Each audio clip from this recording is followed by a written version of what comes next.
Olá, meu nome é Fábio Luiz de Geroni e no último episódio nós vimos como fazer fachada e revestimento em steel frame. Tem uma ótima oportunidade nisso e a gente viu como que a gente faz para fazer uma construção, como que faz para fazer revestimento e retrofit em construções existentes. Agora nós vamos entrar na construção de steel frame propriamente dita.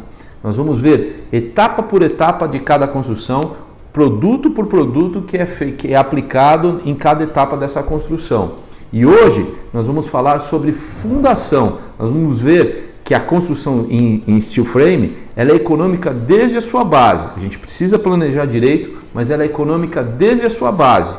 Vem comigo! A forma de administrar uma construção a seco prevê que a gente faça um projeto de qualidade.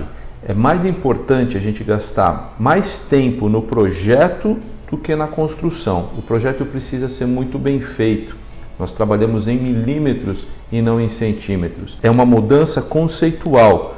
Planejar bastante e trabalhar menos. Esse é o conceito da construção a seco.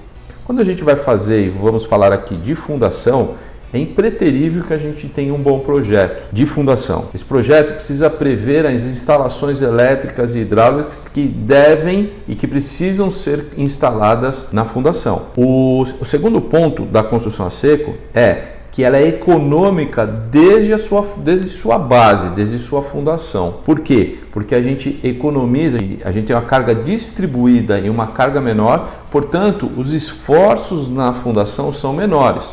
Logo, a gente pode fazer e deve fazer uma fundação proporcional às cargas que a gente vai precisar. Por consequência, uma construção mais barata, uma fundação mais barata. Isso não significa que nós não vamos fazer fundação. As pessoas confundem. Às vezes falam, a construção a seco não tem fundação. Isso é um equívoco. A construção a seco ela tem uma fundação, cuja qual, em 90% dos casos, é um radier. Radier é um tipo de fundação e precisa ser calculado. Nós temos que imaginar qual que é a ferragem que nós vamos usar para o tipo de piso que a gente vai estar utilizando, mas a maioria das vezes ela é bastante simplificada porque as cargas são muito pequenas. Muitas vezes 2 malhas de 15 e um concreto de 15 centímetros é o suficiente para a gente fazer o radier. Tá? Mas isso não significa que isso é a solução para 100% das vezes. Nós temos que lembrar que nós estamos fazendo construções e que ela tem fundação e isso é uma questão estrutural. O engenheiro precisa calcular essa fundação. Então, vamos raciocinar quais são os 2 tipos mais comuns de fundação para o light steel frame. Em 90% dos casos é o radier e eu vou falar dele um pouquinho mais para frente. Em 9,9% dos casos, a gente utiliza baldrame. E quase sempre não é por conta das cargas na estrutura, mas sim por causa do tipo de terreno em aclive ou declive que nós vamos ter que fazer a nossa construção.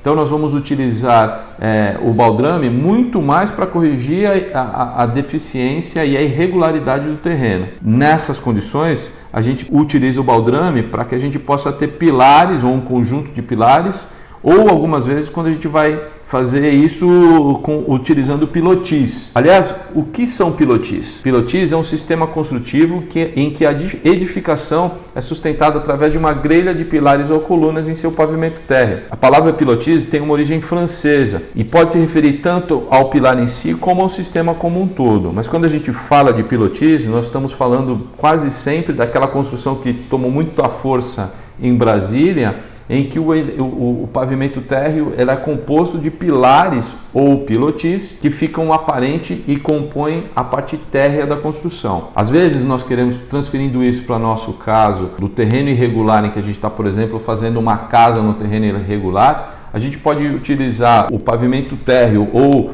quase que o subsolo, que normalmente ele tem é o térreo para quem está na parte inferior, né?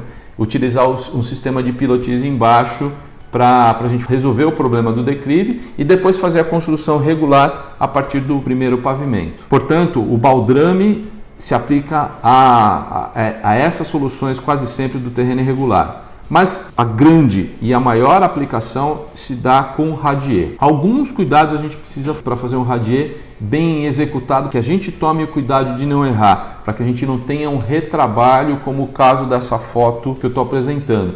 Aqui o radier foi planejado, a gente colocou, o executor aqui planejou a colocação do esgoto, da parte hidráulica de alimentação e de esgoto, planejou a parte da entrada do quadro de forças, mas ele se equivocou, um erro bastante comum, na hora de puxar as cotas. Ele não puxou as cotas no eixo. Nessa foto a gente vê aqui um retrabalho no radier. Isso é um erro bastante comum que a gente tem que evitar. Fazer a planta, fazer a colocação do sistema de esgoto, alimentação e elétrica no radier e levar em consideração a largura das paredes. Quase sempre a gente trabalha na plotagem da planta baixa em eixo e eu costumo ver os engenheiros na hora de plotar essa fundação esquecer de trabalhar em eixos e trabalhar na largura líquida do vão do cômodo, ou seja, ele está esquecendo de considerar a largura das paredes. Aqui a gente viu, estou vendo aqui a demonstração de uma fundação em que isso aconteceu e que eles estão tendo que retrabalhar essa construção porque justamente esqueceram de considerar a largura das paredes. Então toma cuidado para que isso não aconteça. A segunda parte bastante interessante, e eu gosto muito desse gráfico, é como a gente deve fazer para fazer uma fundação em que a gente garanta 100% de estanqueidade na construção, na obra. Tá? Como que ela é? A gente fazendo justamente a parte interna, a parte da construção um pouquinho mais elevado. Aqui a gente está vendo que a gente tem a laje radier com um degrau, em que o fechamento lateral, a placa cimentícia do fechamento vem por fora e ela avança um pouco na fachada externa e os montantes, as guias do steel frame são colocadas nessa parte interna aqui, de tal forma que a gente tem um degrauzinho em relação à parte interna da construção e à parte externa. Por quê? Muitas vezes eu vi as pessoas fazerem uma laje, um radier flat e pronto, e depois vir instalando os frames diretamente sobre esse radier sem nenhum desnível. Aí a gente precisa confiar nos selantes e nos isolantes para que a gente garante a estanqueidade dessa construção. Os selantes têm uma vida útil, tá? Agora, a força da gravidade eu nunca vi ela falhar conosco. Se a gente faz isso, se a gente garante essa diferença de desnível, a gente vai ter a força da gravidade trabalhando eternamente para nós e a gente nunca vai ter um problema de infiltração ou de estanqueidade dentro da construção. Se a gente fizer ela reta, a gente vai ter que garantir isso a partir do selante, e o selante tem vida útil, então essa construção vai ter que tomar muito mais cuidado para que a gente não tenha nenhum tipo de patologia nela de infiltração. Se você tem alguma pergunta, se ficou alguma observação para ser feita, coloca aqui nos nossos comentários que eu vou ter o prazer de responder isso para você. No próximo episódio, nós vamos falar sobre estruturas de aço, nós vamos falar sobre norma, nós vamos falar quais são os tipos de aço que compõem o steel frame e como montar essa estrutura, quais são as formas de montar essas estruturas de aço. Te aguardo na próxima.